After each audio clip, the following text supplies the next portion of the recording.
Hello, you wonderful people, and welcome to another episode of Crime Centric. This being a show where we talk about crime dramas that I watch. For today's episode, I'm going to talk about the latest episode of the Blacklist. A great episode, a lot of really interesting things went down in this episode, so let's break it down. First and foremost, I love that Reddington's basically with like the guy that's checking on like his numbers and stuff like that, because like, oh, he's got investments and stuff like that, and in particular he's got a lot of money in Bitcoin, and it's like, oh, it's doing super well, but Reddington's like, yeah, hurry up, because he's got a date with Ann and stuff like that, prior obligations and stuff, and it's like, no, Dembe's more the one who like handles all the like, oh, because it's like, oh, Dembe reads this, the sports section, he's like, I read the funnies, and then I go to sleep, and Dembe's like, I read the funnies. He's like, yes, he reads the funnies, but still, he's the more business savvy person, because he's like, honestly, if you told me the difference between, I would not be able to tell you the difference between a Bitcoin and a Subway token. It's like, well, Bitcoin isn't tangible, and then Reddington's like, it isn't. See, I didn't know that. But he also referenced someone named Satoshi. I'm assuming, once again, I'm ignorant when it comes to cryptocurrency in general.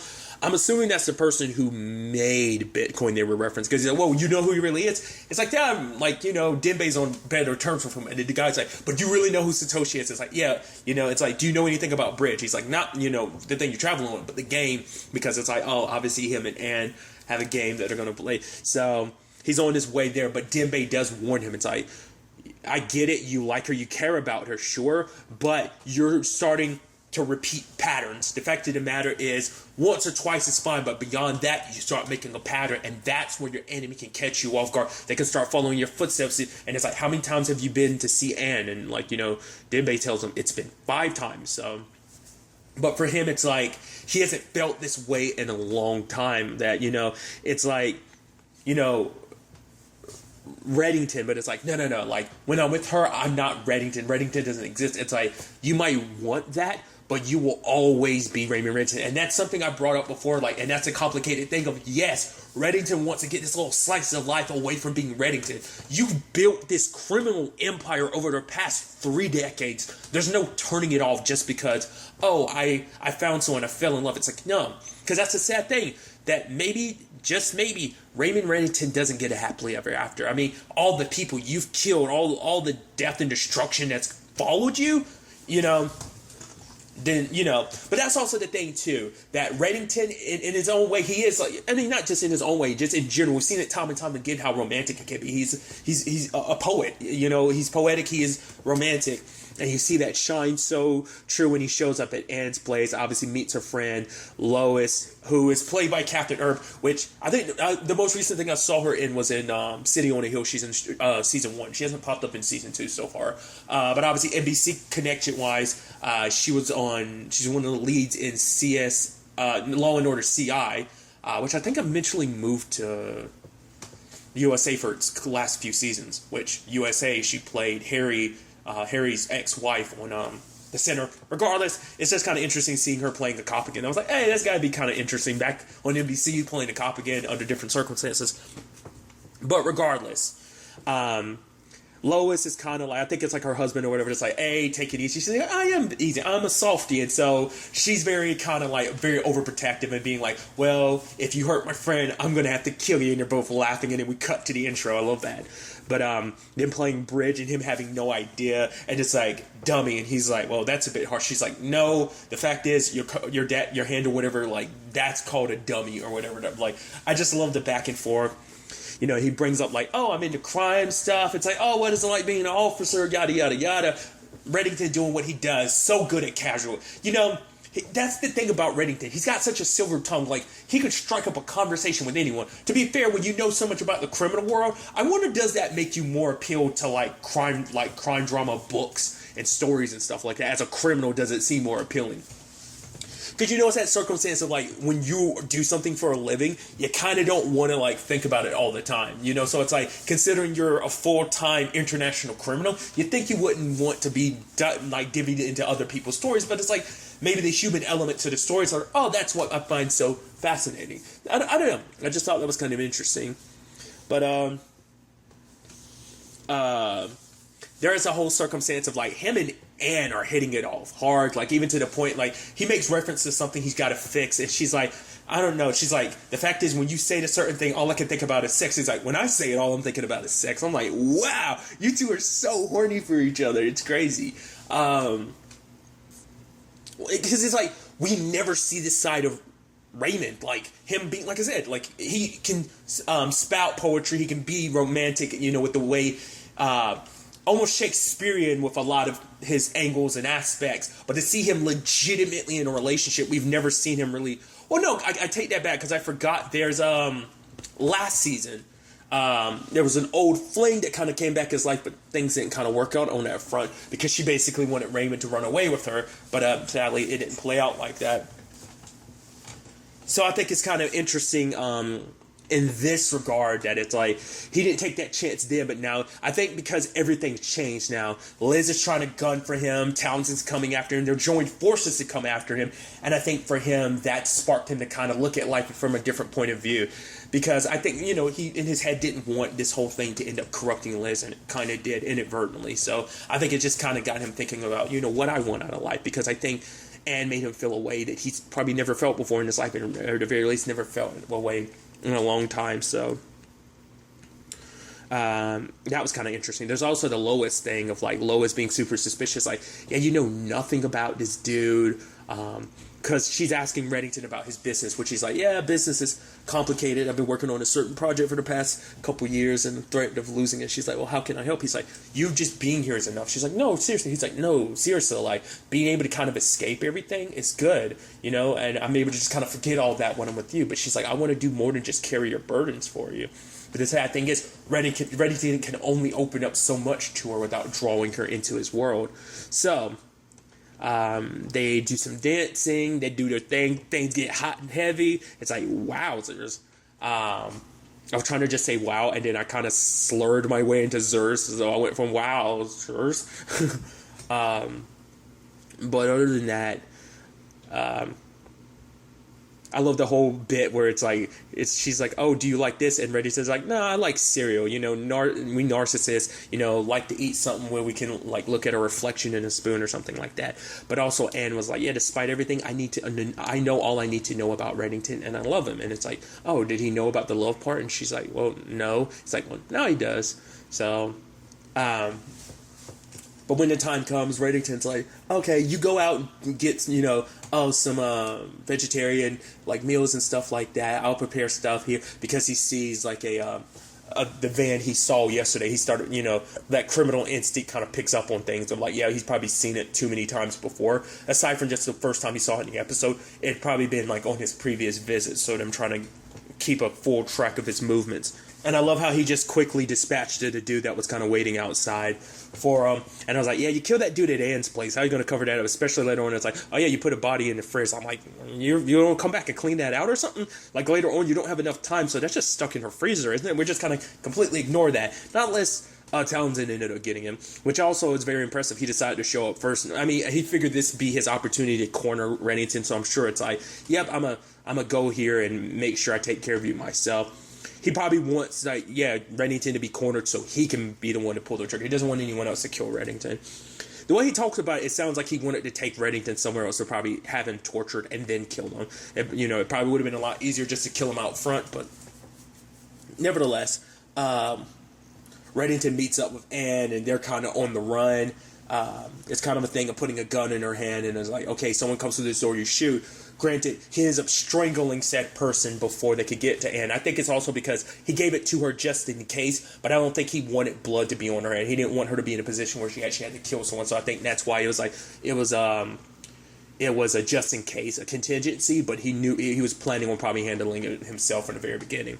So Anne wouldn't have to, you know, have that on her soul or in her hands, but at the very least, he can at least be sure that she's safe. So obviously Anne's like, I don't want to go anywhere with you. What's going on? And it's like, okay, some people are after me, and ends up taking her to the police station. It's like, I'm Raymond Reddington. I've got guns on me. This is what's going down. And it's like, holy shit, you actually are Raymond Reddington. And now it's a thing of like, you know, obviously, you know, more so than anything, Anne is pissed to the point she even slaps Reddington, because it's like, you've lied to me. It's like, to be fair, Reddington told you exactly who he was from the beginning. You just didn't believe him when he was like, oh yeah, I'm on the FBI's most wanted list. He was being truthful, but he said it in a way because he knew you wouldn't believe him. But and it's a complicated thing for her. It's like, the fact of the matter is, I don't care what your reasoning's for. Like, yeah, like, you dragged me into this. He's like, I never wanted you to get mixed up in all this. It doesn't matter. You knowing what your life was and you decided to get me involved in it anyway. That's selfish, which even Redding can admit. So he's trying to keep everyone alive, telling them like, hey, lock down a place. And eventually the chief listens, but eventually Townsend's like, oh yeah, so you need to like hand over Reddington. You got 60 seconds. The chief is kind of reluctant to do it, to the point they finally put a bullet in his head because he wants to just talk. Because, despite everything, despite him being the wanted criminal that he is, it's like, I'm not going to send a man out there to his death. And slowly but surely the rest of the unit over the course of it gets killed too. The poor bastard went out there like, oh, we need to hand over Reddington. To be fair, I don't see Townsend as being the type to let you go just because it's like, oh, you had me Reddington. Red never brought it up, but I would assume Townsend would have killed each and every one of them because they would have been witnesses. And so it's like, no. You know my name? You know my Well, Reddington could have told them his name, but it's also like, you heard my voice, potentially see my face, so I can't let you live. He never brought that up, but I'm sure that would have been enough a point to be like, oh, he's going to kill all you afterwards. But maybe it's because Reddington didn't say anything, because it's like, well, there's a good chance he will just kill me and actually leave you all behind. I don't know.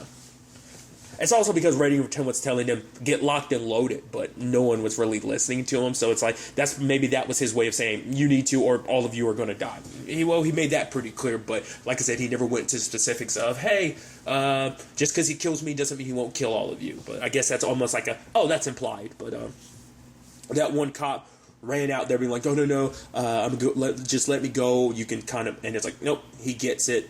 It's like, no, I made the rules. I told you what was what. It's not my fault you broke the rules. Okay. Guns locked and loaded. Reddington cuffs off, telling Anne to stay down, give her a gun. And I love Lois being like, okay. So when this is all said and done, it's like, she's like, if when this is all said and done, if we survive this, I'm going to arrest you. And if you try to do anything like run away or something, I'm going to shoot you. And he was like, well, that's not as threatening considering the circumstances, but understood. And she's like, all right, now only when they get close or whatever, when they breach this area, then do I give you authority. And then Reddington starts firing off. Obviously, Lois sneaks outside to get the keys. The other officer sadly ends up getting killed. That's also the thing immediately I have to bring up too. It's like, so Liz is like I don't care what your justification is. It's like, I guess for her, it's like, it all works. And it's like, no, you're making it seem like this is some grand design of like, well, because there's so much with Reddington being in 13 because her mom was on the run for so long. Her mom was being hunted for so much of her life. She never had her mom in her life. Plus, Reddington's also responsible for so many other people in her life dying. Tom, Sam, Mr. Kaplan. So it's like, it's understandable, but at the same time, to an extent, because it's like, you've kind of gone super far off the deep end with all this antics and shenanigans you've been a part of. You severely cross the line that if you're like, you're really okay with joining forces with a dude that literally killed multiple cops. You're a damn cop yourself. But I guess at this point in time, it's like, well, I'm not with the FBI right now. But it's like, that's the thing of like, how can she be okay with so many moves that she made? Because it's like, how can you ever look your daughter in the eye, but it's like, yeah, I did right by this country by taking out someone leaking information. But it's like, once again, you don't know the full story, but the argument could be it's Reddington's fault for never telling her the full story. But it's also, hey, that's my business, not yours. Your business is my business, but my business isn't yours. So it's a one-way street. But I don't know, man. It's just Liz going as far as she did. I was like, man, especially considering Neville wants to kill Anne because she's innocent, but it's like, no, like, you brought her into this, so she's kind of fair game. It's like, oh, what about my family? They were innocent. They didn't know what was what, you know? But luckily, they were able to kind of fend off Townsend's because they only had to do it for, like, a couple minutes before, like, the backup cops get there. So they locked themselves in the room, and then Neville, and, it's like, oh, Reddington, I'm going to get you, and this all ends tonight. Here. And then Reddington was like, no, I wish I could say the same thing, but we'd both be wrong. He's like, it doesn't. But giving me enough time, I'll be back, and then I will show you how to exact revenge. So Townsend kind of escapes when the cops roll up. And just as he's trying to escape, Lois pulls the gun on him, and it's like, I told you I was going to arrest you. But at the end of the day, Anne ended up getting in the way. I like that because I was like, okay, so how did he manage to escape? Because it seemed like Lois was all about arresting him. I was like, I wonder, did she have a change of heart? But then we get the real reveal of the scene, and it's like, right. Because it's like, oh, she's like, because the guy's question is like, he came and visited you multiple times. So it's like, oh, so my life is so boring that I decided to date an international criminal. It's like, no, I didn't know who he was or what he was, you know? But the fact that she gotten away shows, and what she felt for Reddington is real, despite, like, not knowing who he really was. I think there's still some truth to, like, she knows what's in his heart, who he is on the inside. So for her, it's like, I do love him, so... And it was even sweet at the end when she, like, you know, left with Lois's car and pulled him out in the trunk. It's like, she's like, you know, I kind of know who you are now, so, like, why do I have to, like, stay behind? And for him, it's like, doing what I'm going to have to do, no, you shouldn't be a part of that. No one should be a part of about what I'm about to do, because he's going to be going up against Townsend, and it's going to lead to a lot of death, and it's going to be nasty and bloody. As you said, let me show you how you really exact revenge. So, because like he told Townsend time and time again, what's happening is between us. Don't drag other people into it. You know, because even then, it's like, he even said about the Liz thing. It's like, Liz should realize me and Townsend's thing has nothing to do with her, yet she's dragging our business in with her business with me. And it's like, she shouldn't have done that. That's a big no-no. But it seemed like Anne actually wanted to go with him. It's like, oh, like, well, you know... God, what's the word I'm looking for? Not necessarily Bonnie and Clyde this, but, you know, maybe something of the sort, you know, and it's just kind of like, you know, also that sweet thing about, like, him being like, oh, it's 1960s Italian cinema, oh, who can basically see through that zeitgeist or whatever, and he ended up falling asleep, because he always ends up falling asleep during the musical bits or something like that.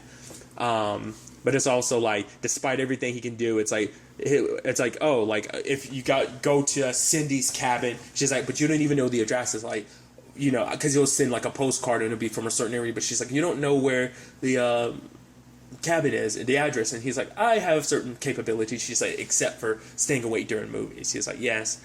And he's like, Bridge was the scariest thing. Despite everything that's happened today, Bridge was the scariest thing, you know, and them kind of having to say their goodbyes. And now, whether this was a thing of, once this is all said and done, I'll find you again, it's unclear. I don't know if Reddington was ever going to try and enter her, like, I'm going to send you a postcard, let you know I'm okay, or is it a postcard of, hey, let's meet up, like, we can make this happen now, because once Townsend's removed, there's still the equation of, well, Liz, but I guess it's kind of a twofold. Taking out Townsend kind of cripples Liz's strength, so she can't go to war with him as strongly as she could before, because that's why she joined up with Townsend, because he has the power, influence, and resources that she doesn't. But on his drive away, he's thinking about her, and he's like, damn it, and he swerves back around. I was like, oh, you're planning on taking her? But the moment he shows up there, I was like, oh, please don't. And the moment the music changed, I was like, no, he's gonna find her dead. Like, Townsend's already killed her. It's gonna be I was like, spoilers for Dexter. Okay, it reminded me of, like, I was worried it was going to be like a Trinity Killer thing of, like, you know, I thought it was going to be, a season 4 finale of Dexter. If you've seen Dexter, we'll leave it at that. The literal final scene, you're like, shit, I expected something of that nature, and it's like, but luckily Anne's alive, but then there's a gun pointed to her, and we have Reddington saying, Elizabeth. It's like, the fact that she's willing to do that, but I guess it's like, of course I'm going to take someone that you're happy about. You took away my mom, like, why shouldn't I take away someone you love? But it's like, she was innocent and all this. Like, well, my mom was innocent too, because she had nothing to do with all this. She was doing everything to clear her name, and you killed her. Which maybe, just maybe, this will be the moment Liz and Reddington finally have their talk about everything. Maybe, maybe not. I'm so excited to see where the next episode takes us with this. Like, especially, once again, Liz is super far gone to the point that she's willing to pull a gun on someone like that. So, I don't know. We'll see where things kind of go on that front. But I'm really, really interested to see where... I was actually surprised, too. I mean, the FBI got called, sure, but not the task force. And I guess it's like, well, I was about to say, well, Reddington can't really call in the task force right now, because they're not his best buddies right now, so they'd be a little reluctant to help him because of the whole Rakitan thing. I was like, right, that was literally last episode. I didn't talk about it, but it is interesting to know that he's been visiting Anne in between like everything going on, because who knows how long it's been since the Rakitan episode. It might have been like a couple weeks, and in that time frame, it's like, I'm not really giving them any blacklisters. They're not really talking to me right now. They don't want to deal with me right now because Cooper in particular is upset with me, but everyone else is too, because they know I had a hand with killing Rakitan in their custody. So it is a thing of like, right, why would the task force show up considering their last interaction? So that was just something kind of floating through my mind. But yeah, like I said, I'm really interested to see what the next episode has in store for us. But really, that's all I'm going to talk about. So the next time we meet, be happy, be safe, live life to the fullest, and enjoy it. Good day and goodbye.